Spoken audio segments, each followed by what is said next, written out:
black cross in a nearly empty church. After I finish preaching, after we finish praying for the whole world, we will bring in a black cross. And the church is nearly empty, quiet. Perhaps you are at home, alone or with just a few family members, and it will be quiet there too, and different. And we are left with nothing to do but pray. Pray before the cross. After these things, Joseph of Arimathea, who was a disciple of Jesus, asked Pilate to let him take away the body of Jesus. Pilate gave him permission, so he came and removed the body. The body of Jesus was taken down from the cross. Probably the Roman soldiers had designed some kind of easy way to remove the bodies of crucifixion victims from the cross. My guess is that it took about 5 minutes, maybe a little less, to pull the nails out and give over the body of Jesus. Then they would have re-erected the cross on the hill of Golgotha. They let it stand there, with blood all around it, on the dirt and stone, as a reminder of what they could do to those who dared threaten their power. And the people around who were watching would have dispersed, and the cross would have stood alone. Perhaps the women who were brave enough to be with Jesus in his final hour stayed and wept and prayed. They prayed before the cross, and all around them, Golgotha became empty. There is so much suffering in the world right now. The COVID-19 virus has sickened and killed and taken away livelihoods and robbed us of most of the joys of life. We are trapped in our homes. Our elders are also trapped in their homes, unable to have the human contact they so desperately need. People are losing jobs. The poor here in Mexico are helpless. The markets are becoming empty places. The restaurants, hotels, bars, all the places where people who are living from payday to payday, or really even just day to day, are silent and empty. Tamale vendors push their carts down empty streets.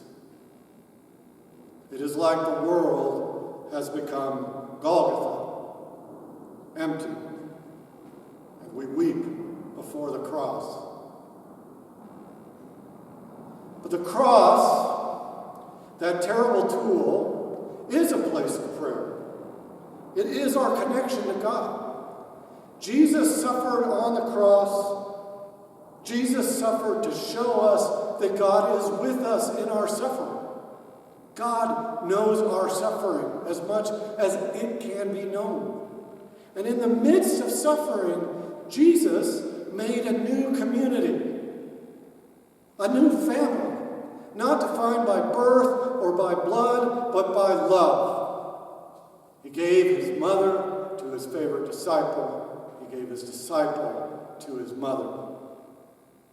That is what God makes out of suffering. A new community in love. And that is what we will pray will come from this world of Golgotha. A new community of love. We pray before the cross because Jesus was on the cross. We pray not for miracles, but for the same compassionate strength that he had. We pray to be able to suffer with hope, to suffer with the knowledge that though we may feel abandoned by God, we are not. We pray to have the strength to suffer with others, to share their pain, and to be their hope. We pray knowing God is listening and responding, because God was there at Golgotha. And God is with us now. When we bring the cross into this empty church, I will invite you to pray with me as I kneel before the cross. I will give you time. And it may feel a little weird to watch a quiet video of a nearly empty church and a cross and me. But it will feel less weird if you join with me in silent prayer. Pray before the cross. Let us be with all who have suffered, with all who are suffering, and with all who will suffer.